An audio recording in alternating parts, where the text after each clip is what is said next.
नमस्कार मैत्रिणींनो, माझ्या या यूट्यूब चॅनलवरती आपलं सर्वांचं अगदी मनापासून स्वागत आहे. तर आपल्याला आजच्या व्हिडिओमध्ये गोलगळ्याला छान अशी छोटासा जो काही साडीचा काठ आहे त्याच्यापासून डिझाईन तयार करून घ्यायची आहे. तर त्याच्यासाठी मैत्रिणींनो व्हिडिओ स्किप न करता पूर्ण बघा आणि आवडल्यास नक्की लाईक करून चॅनलला सबस्क्राईब करा. तर तुम्ही जो कोणता ब्लाऊज शिलाई करत असणार त्या मापानुसार ब्लाऊजची पूर्ण उंची, शोल्डर, मुंडा ही मापं टाकून घ्यायची आहेत. आणि जी काही शोल्डर पट्टी आहे त्या मापानुसार तुम्हाला गळा ओपन करून घ्यायचा आहे. तर इथली जी काही ब्लाऊजची जी काही शोल्डर पट्टी आहे ती 2.5 इंचाची आहे. त्याच्यानंतर शिवून ही 2 इंचाची तयार होणार आहे. त्याच्यासाठी मग इथं गळा ओपन करते आहे 2.25 इंचावरती. त्याच्यानंतर मग गळ्याची खोली तुम्ही तुमच्या आवडीनुसार कमी किंवा जास्त घेऊ शकतात. वरती 2.25 इंच घेतलं तर खालच्या बाजूला 2.5 इंच, 2.25 इंच घेतलं तरी देखील चालेल. त्याच्यानंतर मग गळ्याची खोली घेतली 10 इंच. अशा पद्धतीने खालच्या बाजूला थोडा एक्स्ट्रा घेतलं 2.25 इंच आणि गोल गळा आखून घेतला. त्याच्यानंतर मग दुसऱ्या बाजूला सुद्धा सेम डार्क करून घ्यायचा, जेणेकरून दोघंही बाजूंचं जे काही अंतर आहे ते सेमच येईल.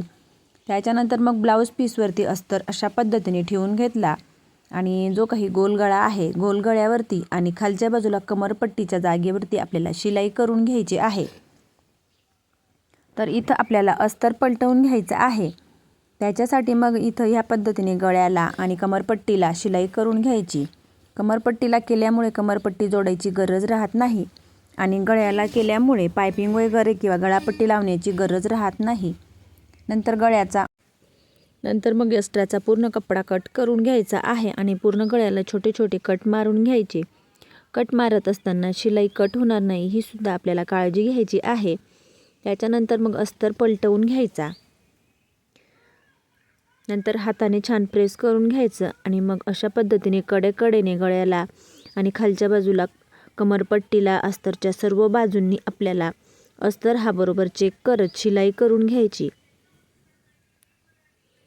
आतमध्ये घोळ वगैरे होणार नाही याच्यासाठी मग काळजीपूर्वक अस्तर हा बरोबर चेक करून घ्यायचा आणि ह्या पद्धतीने सर्व बाजूंनी शिलाई करून एक्स्ट्राचा पूर्ण कपडा कट करून घ्यायचा.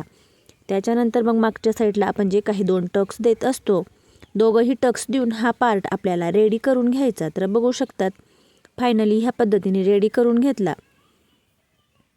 नंतर डिझाईन बनवण्यासाठी मग जो काही साडीचा थोडाफार काठ उरलेला होता तो काठ आणि त्याच्यानंतर प्लेन कपडा अशा पद्धतीने कट करून घेतला. तर त्यांची लांबी रुंदी 2-2.25 इंच आहे. साडीचा थोडा काठ असल्यामुळे मग थोडा प्लेन आणि बाकीचा साडीचा जो काही काठ आहे त्याचा हा कपडा कट केलेला आहे. ह्या पद्धतीने मग आपल्याला फोल्ड करून घ्यायचं. वरच्या बाजूला आपल्याला शिलाई मार्जिन लागेल म्हणून 1 इंच अंतर सोडून द्यायचं आणि ह्या पद्धतीने डिझाईन आपल्याला तयार करून घ्यायची. वरच्या बाजूचं अंतर सोडून तर बघू शकतात आधी जो काही कपडा लावलेला आहे तो मी काठाचा लावला, त्याच्यानंतर प्लेन ब्लाऊज पीसचा लावला, पुन्हा मग काठाचा. अशा पद्धतीने दोघं एक एक घेत ह्या पद्धतीने पूर्ण गळ्याला आपल्याला लावून घ्यायचे आहेत.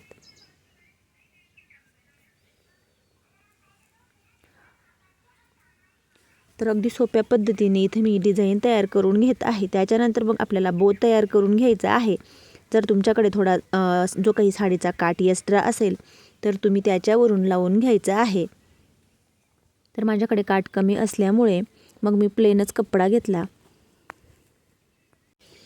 तर बघू शकता त्याची लांबी घेतलेली आहे 11 इंच आणि रुंदी घेतली 5 इंच. तर रुंदी आपण ही नंतर कमी करू शकतो.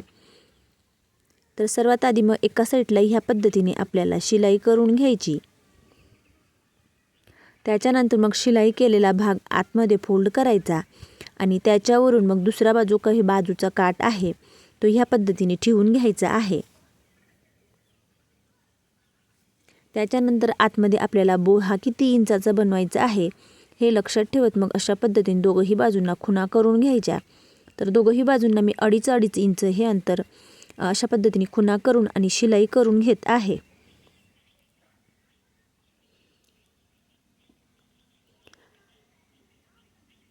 शेवटी आणि सुरुवातीला लॉक करून घ्यायचं जेणेकरून शिलाई ही ओपन होणार नाही.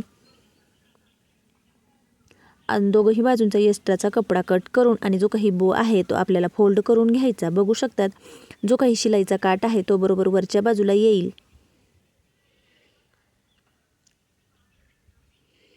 चारही कोणे अगदी हाताने बरोबर बाहेर काढून घ्यायचे. नंतर शिलाई केलेला भाग खालच्या बाजूला ठेवायचा आणि त्याच्या मध्य सेंटरवरती आपल्याला बरोबर लक्षात ठेवायचं आहे. तर बघा याची जी काही लांबी रुंदी आहे 4.25 इंच आणि रुंदी आहे 2.25 इंच. मध्य सेंटरवरती आपल्याला अशा पद्धतीने बरोबर पकडून घ्यायचं आहे आणि धाग्याच्या साहाय्याने आपल्याला पॅक करून घ्यायचं आहे. इथं तुम्ही छोटी पट्टी वगैरे सुद्धा लावू शकतात. कपड्यापासून पट्टी तयार करून ती सुद्धा अटॅच केली तरी सुद्धा चालेल. त्याच्यानंतर बो अशा पद्धत तयार करून रेडी करून घेतला. त्याच्यानंतर मग इथं आपल्याला मध्य सेंटरवरती अशा पद्धतीने बो बरोबर पॅक करून घ्यायचा. इथं तुम्ही सुई धाग्याच्या साहाय्याने जरी बो इथं पॅक केला तरी देखील चालेल. जर तुमच्याकडे साडीचा कॉन्ट्रास्ट कपडा असेल किंवा मग थोडा एक्स्ट्राचा साडीचा काठ असेल त्याच्याने तुम्ही डिझाईन तयार केली तर खूपच छान असा ब्लाऊजला लूक येईल. त्याच्यानंतर तुम्ही तुमच्या आवडीनुसार जाड किंवा बारीक लेसचा इथं वापर करून घ्यायचा. तर माझ्याकडे अशा पद्धतीने बारीक लेस इथं मी लावून घेत आहे. तर पूर्ण गळ्याला या पद्धतीने लावून घ्यायची. त्याच्यानंतर तिच्यावरती डबल शिलाई आपल्याला करून घ्यायची. नंतर मग खालच्या बाजूला जी काही कमरपट्टी आहे तिथं सुद्धा आपल्याला लेस लावून घ्यायची आहे. त्याच्यानंतर आपण जे काही बो तयार करून घेतलेला आहे तिथं तुम्ही फ्लावर वगैरे सुद्धा लावू शकतात. तर तिथं तुम्ही मोती वगैरे किंवा मग छोटासा पॅच तुमच्याकडे असेल तो सुद्धा तिथं चिपकवू शकतात किंवा मग तुम्ही तिथं कपड्यापासून छोटी पट्टी पॅक करून ती सुद्धा लावू शकतात.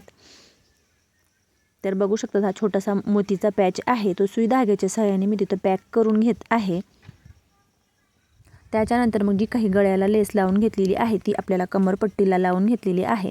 तर मैत्रिणींनो अगदी कमी वेळेत आणि खूप छान साडीच्या थोड्याशा काठापासून आपल्याला साधी आणि सोपी ही डिझाईन तयार करून घेतलेली आहे. तर व्हिडिओ आवडल्यास लाईक करा, शेअर करा आणि चॅनलवरती नवीन असले चॅनलला सबस्क्राईब करून जवळच असलेल्या बेल आयकनला प्रेस करा. म्हणजेच माझ्या अशा येणाऱ्या नवनवीन व्हिडिओची अपडेट तुम्हाला येत राहील. आणि गोल गळ्याची ही साधी सोपी डिझाईन तुम्हाला कशी वाटते हे कमेंट करून मला नक्की कळवा.